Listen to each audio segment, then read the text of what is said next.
Hey everybody, welcome to another episode of Pitch Us. My name is Tim Cooley. Super excited to have Gavin here today to share his business with us. I am the author of the Pitch Deck book. We love helping people present their companies better. One of the things that we've learned is about 85% of companies don't even cover the basic materials when it comes to pitching. And so we're trying to give you guys that feedback to not make that mistake, basically. So Gavin, again, super excited to have you here. Please share your screen and pitch us. All righty. Let's go here. Share screen.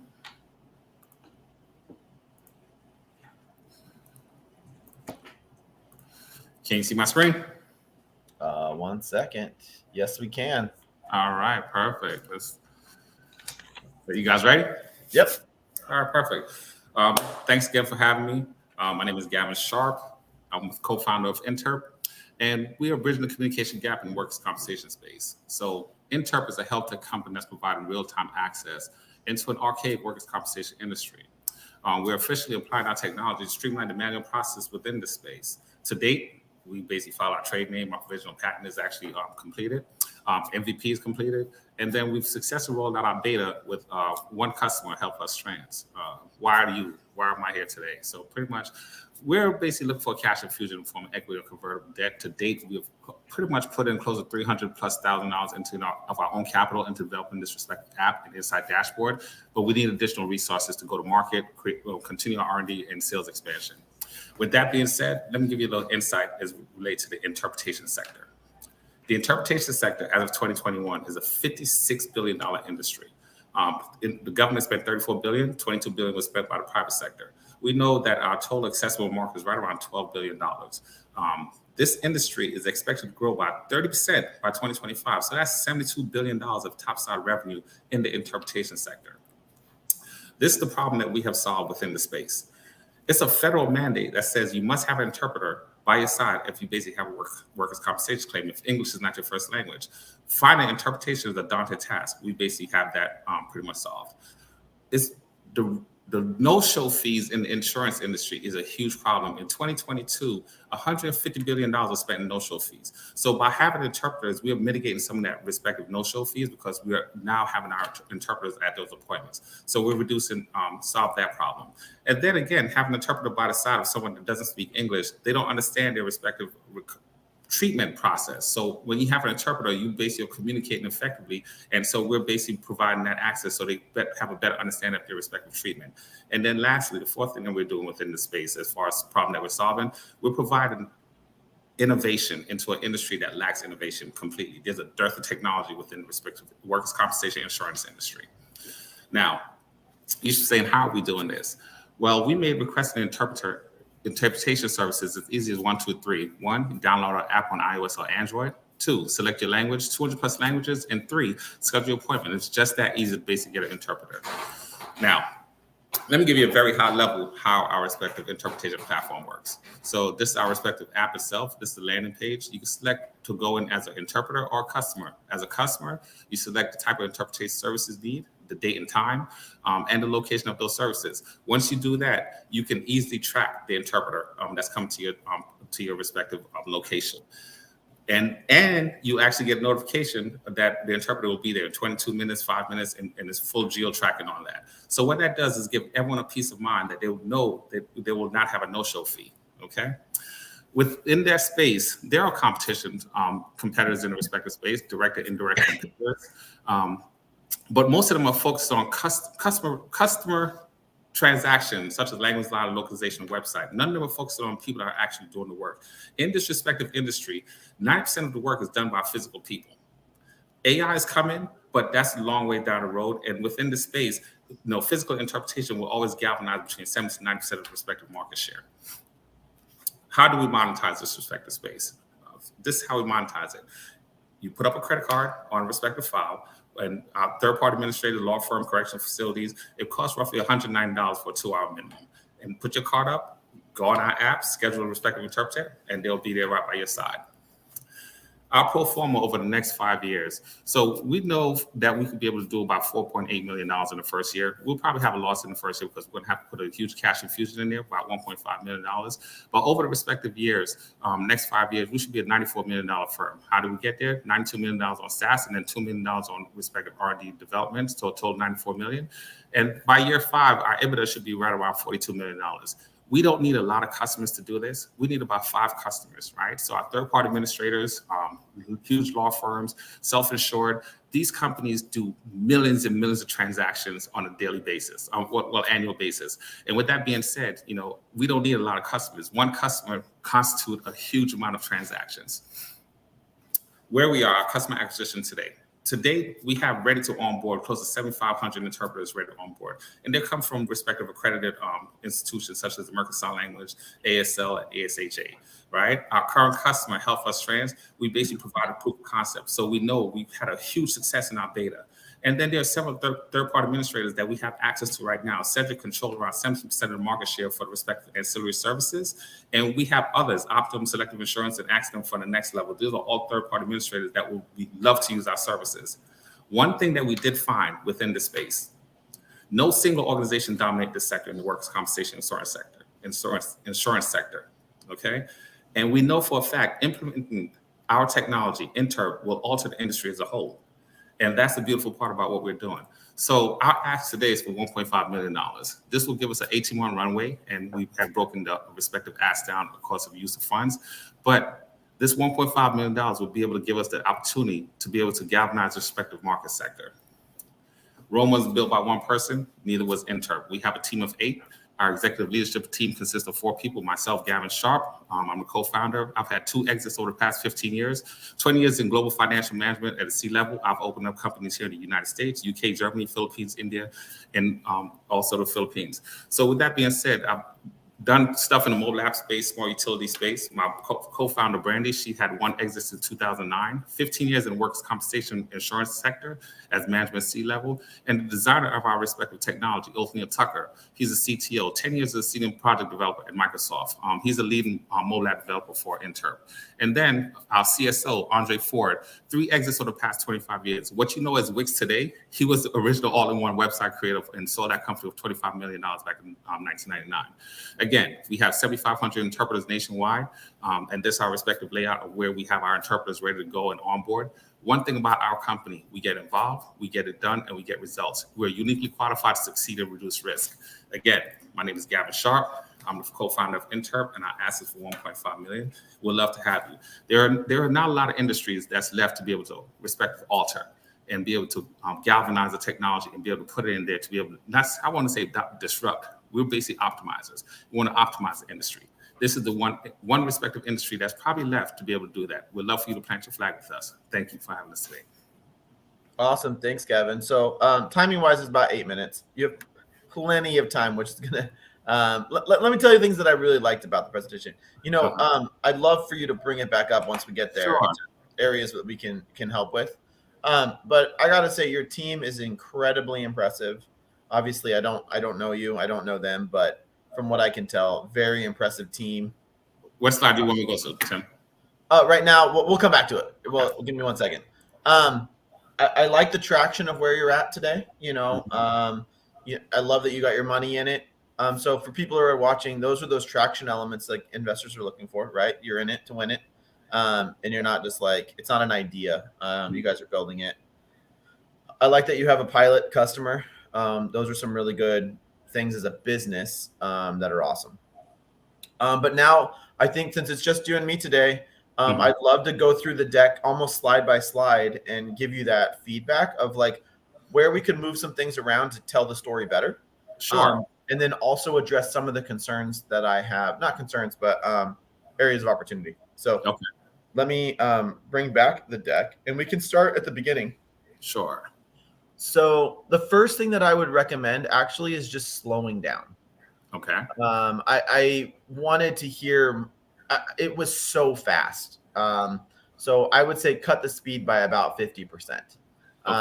Because you said a lot of really important things, but I was still processing the one thing. And then you were on to the 4th point by the time I was like, oh, that was really interesting. So just slow down. We got plenty of time. We got about, in any pitch, and I don't know if you've done this before, but 8 to 12 minutes. I mean, you have about up to about 12 minutes, and I recommend people to use the whole time. Okay. Okay. So let's go to your summary slide.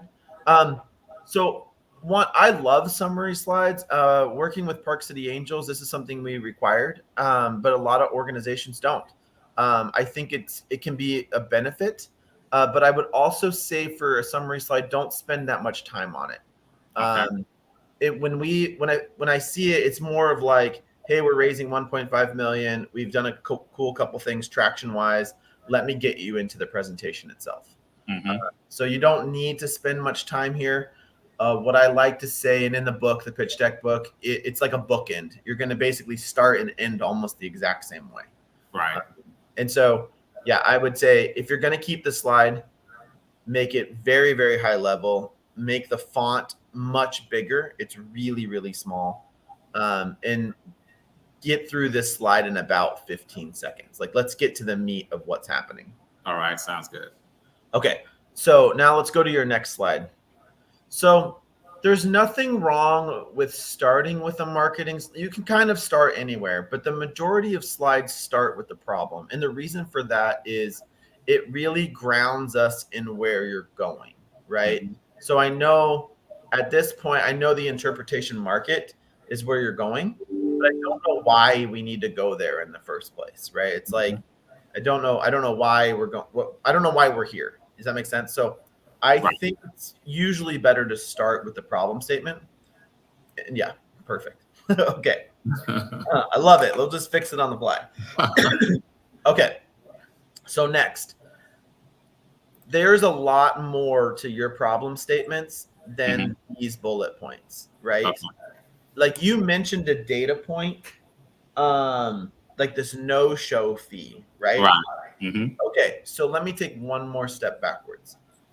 You're solving a problem for these third-party people, right? Like third-party administrators, right? Third-party administrators, absolutely. They pay a huge amount of money in this respective sector. So I think you need to bring that in here. Third party, and it's got to be stated very clearly, have these problems. Because now you're also introducing me into the buyer at this point. Okay. And you might want to think about breaking these up into 4 slides and then letting me feel that that pain, like you mentioned with the no-shows. Like, look at no-shows. One, the coloring is here is a little weird, but that 90 billion or whatever the number was is such a strong 150 billion. So yeah, I have the actual link right here on the bottom as well. Yeah. So maybe separate these out. But keep in mind, so you're kind of setting the stage, right? What you're trying to say is, here's the problem. The solution is now these people will show up, and that's more revenue or whatever, right? You want to make sure that if you introduce a problem that you're solving it with your solution. Right. Does that make sense? Yeah, absolutely. Okay. So yeah, I would break this up. I think that would do a very good job of illustrating more of those pain points. All right. So now that we've talked about the problems and we've communicated those, you should go right into the solution. Okay. Okay. So, yep. So let's move both of those slides up. Okay. So I don't recommend animations for most people, but you communicated them very, very well. So if you like the way that this feels, you can use it, right? The majority of people they over-click or they click too fast or they click too slow, especially when they get nervous. And so this is why I don't recommend animations, but you did a really good job. It worked out really, really well. If you're well practiced, which it sounds like you are, you can do animations very, very well. That's kind of like a teaching moment for people. Right. All right. So let's get back. So, okay. Since we've addressed those problems in that problem statement, we need to hear the exact how your solution solves that problem. Like, how does it solve no-shows? Like, does that make sense? I need how the tool works. That's perfect. But now I need to address the problem statements. Like, so now third-party people have a tool to give out to people or whatever the thing that's their third party administrator. Right. Yeah. And frame the problem to them and the solution to them. And you're like, here's how a third party administrator uses our tool. They send it to their client signs up, and then now we have a full circle view of how that's getting used. Mm-hmm. Does that make sense? Absolutely. So part of solving the problem is that, you know, when an interpreter is scheduled for these respective depositions, medical evaluations, physical therapy appointments, right? They don't know if the interpreter is going to show up. So if the interpreter doesn't show up and you have two attorneys sitting there and the client, then it's a no-show fee. So the insurance companies still have to pay both the attorneys, right? And they have to pay the facilities and the court interpreter or whoever else is there. They still have to pay all these people. And then they have to reschedule that same appointment over again a week later, 2 weeks later, and so forth like that, right? So that's the major pain point that's happening right now within the space. So there you could say from a pain point is there's no transparency on when the interpreter is going to show up. Right. Which results in this no-show. Mm-hmm. Our app gives full transparency in that, therefore reducing the likelihood of a no-show. Right, and it's being tracked, so you can see it just like on your phone that person is come to your respective location. There you go. Yeah. So see how what's the same thing, but the words are changed. Right. That's the way that it needs to be, like kind of like that opposites kind of thing. Mm-hmm. So I get it. It makes total sense. Okay. Now that we've gone through the solution, I highly recommend how you get paid. Okay. So if I were to sell you something, right, I immediately want to know how much it costs. Right. Okay? All right. So this needs to be much bigger. I would get rid of the picture on the left and then just make these much bigger. So we highly recommend font sizes no less than 22. That gives you an idea. I don't know what your font size. I bet it's about 12. Yeah, it's low. Yeah. So 22, there's a rule out there. I don't know who made it up, but it's take the oldest person in the room, divide their age by 2, and that's what the size of the font should be. So do with that what you will. All right. So I have it now. So just the first one. Yeah. So 22 looks pretty good. That's easy to see. Yeah. All right. So now that we've gone into this, then let's go into the financials. So again, we're sticking with numbers. So there we go. Okay. So I'm going to say this now because we're talking about numbers. Mm-hmm. You're saying in year 1, you're going to do about 5 million in revenue, right? Mm-hmm. But you're going to lose about 1.5, right? But you're only raising 1.5 million right now. Right. Mm-hmm. So in my head, right, I'm like, you're not even raising enough money.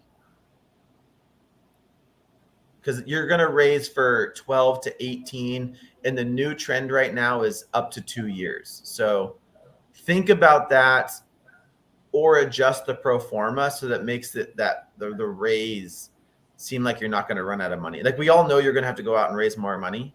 Mm-hmm. But right now it's like, well, that's not even enough money to get you through year 1. And this is the interesting part. Through the respective customer that we have now, you know, I definitely could probably anticipate doing about $2.5 million with that one customer in the first year. Okay. So some things to think about here is, so if we go back up to slide number 6, okay, what you can do here is tell me what an average client looks like. Okay. So you can say an average third-party administrator has, 90 million people. If, and I'm making up numbers, mm-hmm. that client is worth about 2 million today. Mm-hmm. Like to us, every time we bring on a third-party administrator, it's worth about 2 million. And you can do that based off this math, right? Right. Yeah, absolutely. I have all the details associated with that. Okay. So now if you go to slide 7, mm-hmm. and you say, so right here, I have no context for what these are, right? So what you might want to do is add a table down here that says, this is 3 third-party administrators. This is 6. Okay. Mm-hmm. Now I'm following you because you gave me some context, and you're like, oh yeah, okay, because like, where did 5 million come from, right? Right. Mm-hmm. And that, oh, I have just to go back to slide 7 or slide 6, and I can run the math, and I can be like, oh, actually that like 90 million in year 5 is only 30 organizations. And then what you're going to tell me next is out of 50 million, right? So let's go to slide 8. Right. So this is the highest level of the dollar amount. Mm-hmm. I would say let's bring it back actually to numbers. How many third-party administrators, how many law enforcement, how many law offices, and then Okay. yeah. Okay. Oh, so you have it. Yep. Mm-hmm. Yeah. So Okay. now I think the like if you can quantify that with numbers, like you did the math, Mm-hmm. but now I'm like, oh, to get 10 out of 90 million, that's not unreasonable, right? Right. Now, if it's 10 out of 12, that's Mm-hmm. completely unreasonable. Right. So that context really helps me gauge whether your math makes any sense. Right. Yeah, because if you think about $12 billion as far as what we have access to, and we're trying to do 94 in the first 5 years, that's that's not a huge percentage point. Yeah, it's not a huge. Yeah, you're talking 0.001, right? It's so Right. small. Mm-hmm. Yeah. And so then, but then now I go back to that number, and I'm like, oh, that's only 6 people. That's even if it took you 2 years to close it, that's not a bad sales cycle, right? Like that seems reasonable, Right. right, for the business. Okay. So this makes sense, right? Now let's go. Now we're going to go into competition. Uh-huh. So with what you're doing, I really think that you should break out each one of these pro cares and all these other things Mm-hmm. into a direct head-to-head, right? Especially considering this geo tracking and some of these chat features, right, are Uh-huh. really what you're competing against.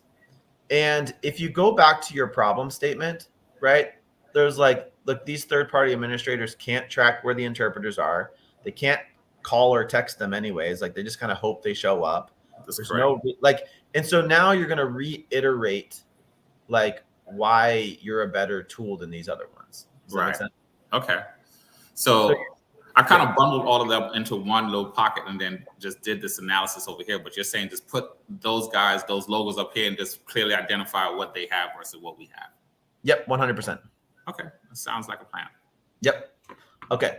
Now let's go to the next one. So we've finished the market. We're pretty good while you guys are the best one out there. Now what's next? Customer acquisition. That's Perfect. Okay. So this is your traction slides. right. Yeah. Okay. So what I want to like, this is for those who are out there, a timeline, right? This is like from when you began to today and why you're awesome. Mm-hmm. So you can split this up into 3 slides if you want. Excuse me. It's really hard to read because it's small. So again, going back to that 22 size font. Yep. So I would almost go with the your pilot customer first. Pull that one slide out. That's great. If you have any other logos or people you can talk about, because sometimes you can't, then I would put that all in one place. And then I'd pull out the interpreter side because it's kind of a 2-sided market, but not really. Mm-hmm. And so that's how I would do that. It's just separate those. It gives you a little bit more space to talk about them too. Okay. Try it out. It may or may not work, but I think it'll work. Okay. All right. No problem. You're the subject matter expert on this, so I'll go ahead and take your advice. Absolutely. Cool.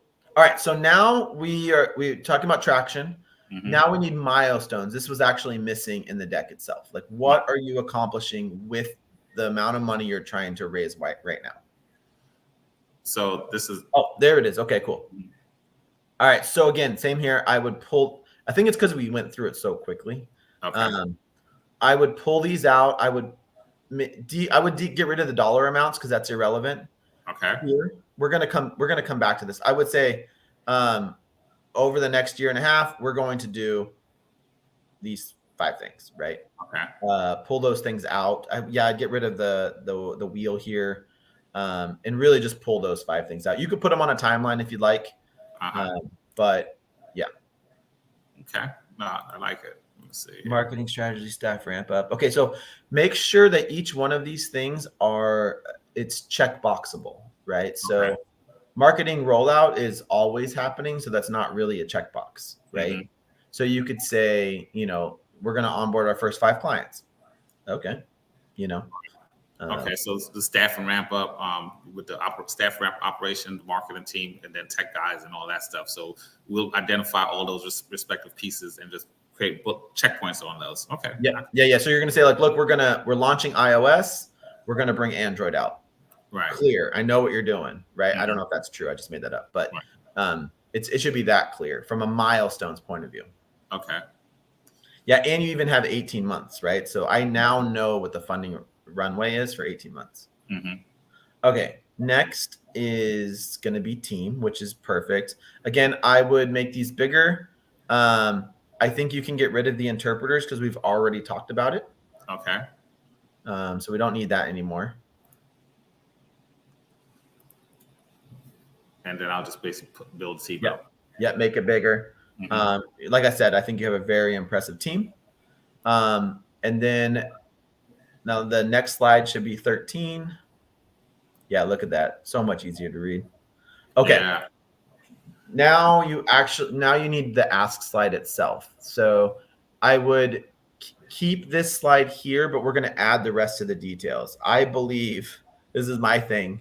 You should end on the ask slide, not like a thank you slide. So keep your contact information at the bottom. Put your logo up at the top, get rid of the learn more at thing. And then put the ask out there. So you're looking for 1.5. Hold on. Yeah, you're good. Okay. All right. Got it. Yeah. And then the terms of the deal. So you can just add the terms. I'm just putting bullets in here for now. Yeah, absolutely. Then you're going to bring back those milestones we just talked about. Yep.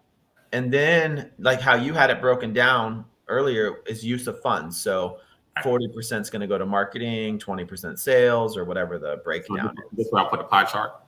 Yep, you can use the pie chart. I love the pie chart.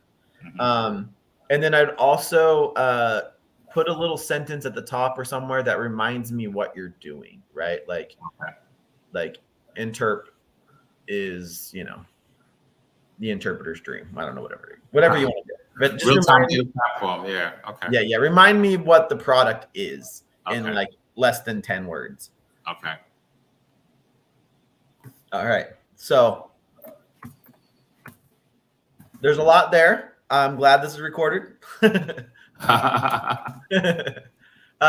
anyway, yeah. So any questions on going through that? This is it. You're really in a good place. It's just kind of moving some stuff around and cleaning it up. Okay. No, I think valuable insight. I really appreciate that, and I think that this will definitely help to strengthen the pitch deck. Much more. Yeah. So let me bring it down to our final question that we get to with all of our presenters is, based off the pitch itself, would we move this company into due diligence? And if you've never gone out to raise capital, nobody ever writes you a check today. They always take you to another meeting, which is the whole point of the deck anyway. This is one of those ones that I would actually follow to see where you guys go next. I want to see the sales and how you guys are. I know it's chicken and egg sometimes, but I would love to follow this. I think it's a very unique space. And if the product does what it says it's going to do, it seems like that adoption of that first client is really going to be telling from an investment point of view. So that's my answer is maybe, but I definitely want to follow what you're doing, and I do want to watch as you guys progress with this first client. Okay. All right. That sounds great. Yeah. So I don't have a yes or a no. It's definitely I would follow this. So there's that. So with that being said, Gavin, thanks so much for sharing what you're up to. It's really impressive. Please hang out for a little bit after the show. And thanks again. And if you guys are out there looking for help with pitch decks, please apply for the show. There's a free template on timlcooley.com for a one-pager. And if you need help with your financials, there's a link to Forecaster, one of the best tools out there for forecasting. And we'll see you all next time.